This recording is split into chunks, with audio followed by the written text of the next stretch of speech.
오늘 우리에게 주신 말씀은 호세아 9장 1절부터 호세아서 9장 10절부터 17절 말씀입니다.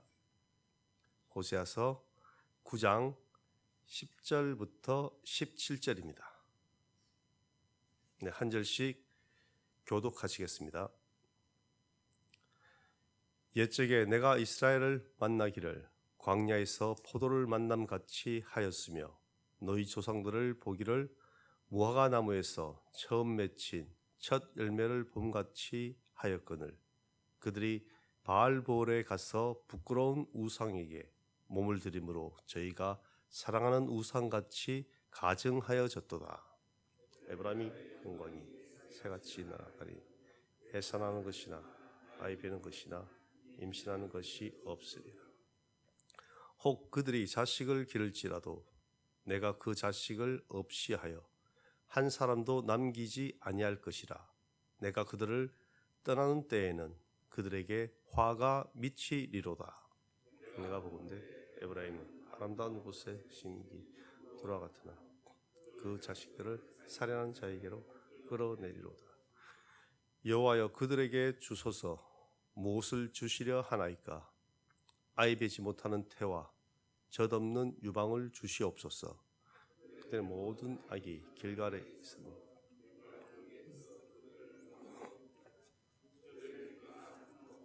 내 집에 그들을 쫓아내 다시는 사랑하지 아니하리라. 그대 시도자라 다 반역한 자니라.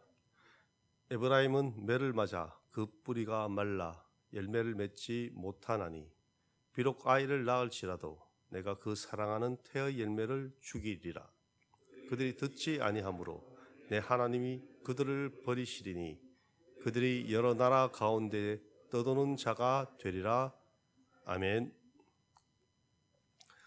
오늘 말씀에서는 호세아 선지자가 이스라엘의 우상 숭배와 그리고 그들의 죄에 대한 하나님의 심판에 관하여 묘사하고 있습니다.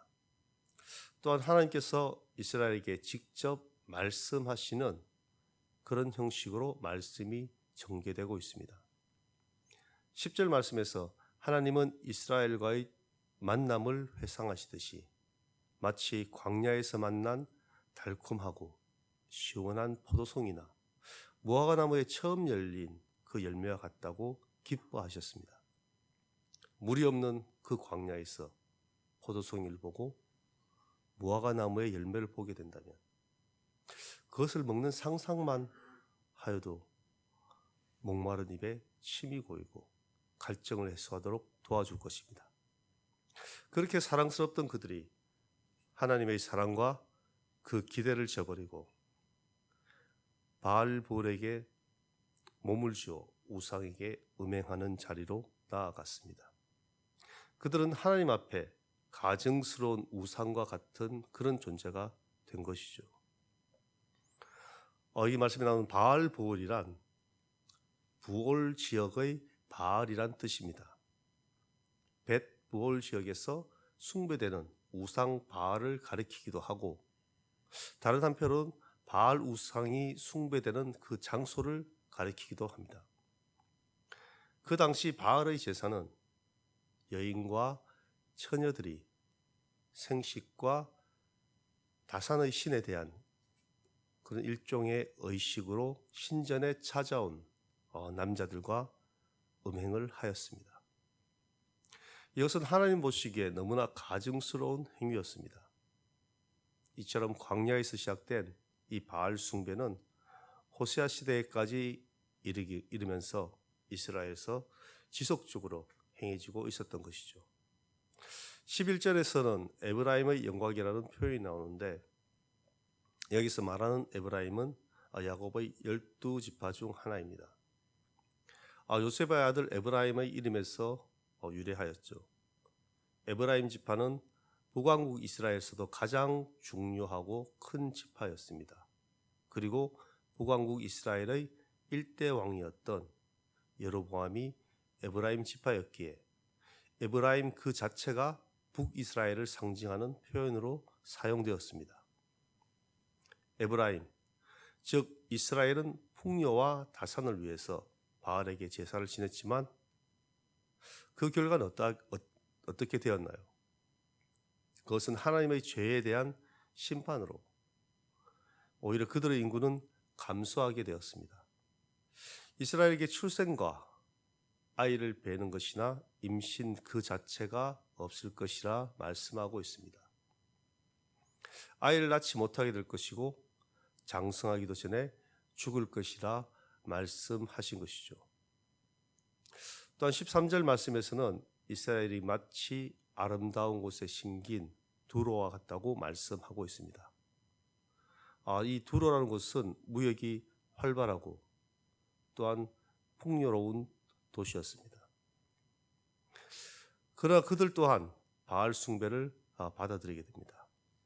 아무리 풍요하고 아름다운 곳이라 할지라도 하나님의 축복에 그 은혜를 떠난 곳은 결국 멸망에 이르게 됩니다.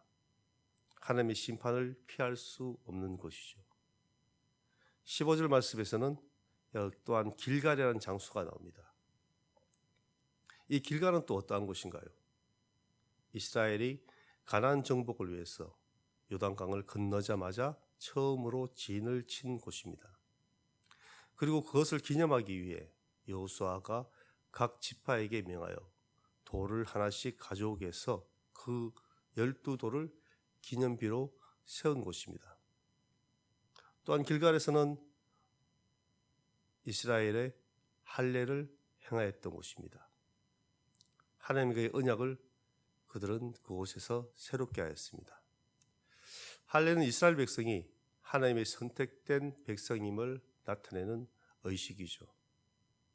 또한 이스라엘 군대의 중요한 집결지로도 사용되었습니다.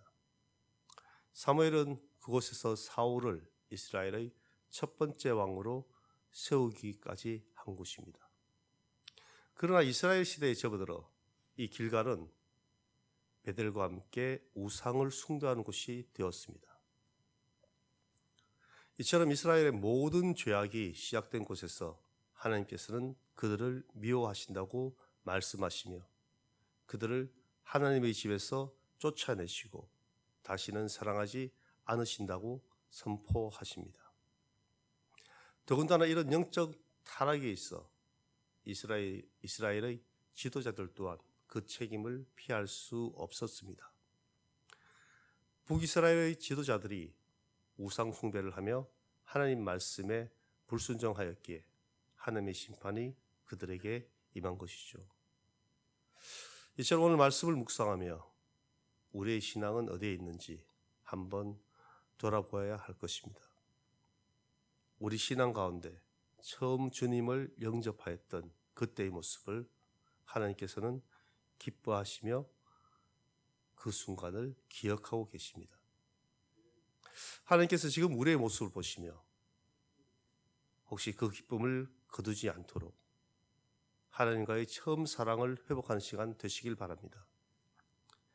우리의 마음을 다하여 하나님께 돌아오는 시간 되시길 바랍니다. 이 세상의 우상을 무너뜨리고 하나님의 관계를 회복하며 주님의 은혜 가운데 거하는 귀하고 복된 저와 여러분 되시길 간절히 원합니다. 다 함께 기도하겠습니다. 사랑의 하나님, 그 크신 은혜와 사랑에 감사드립니다. 오늘 말씀을 통하여 자신을 돌아봅니다. 오직 주님 한 분만으로 기뻐하며 즐거워하는 예배를 드리길 원합니다.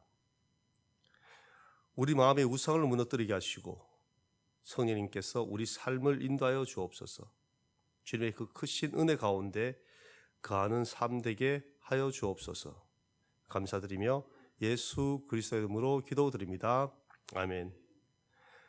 하늘에 계신 우리 아버지, 아버지의 이름을 거룩하게 하시며 아버지의 나라가 오게 하시며 아버지의 뜻이 하늘에서와 같이 땅에서도 이루어지게 하소서. 오늘 우리에게 일용할 양식을 주시고 우리가 우리에게 잘못한 사람을 용서하여 준 것 같이 우리 죄를 용서하여 주시고 우리를 시험에 빠지지 않게 하시고 악에서 구하소서. 나라와 권능과 영광이 영원히 아버지의 것입니다. 아멘. 이 시간 함께 기도하실 때 오늘 주신 말씀을 묵상하며 기도하는 시간 되시길 바랍니다.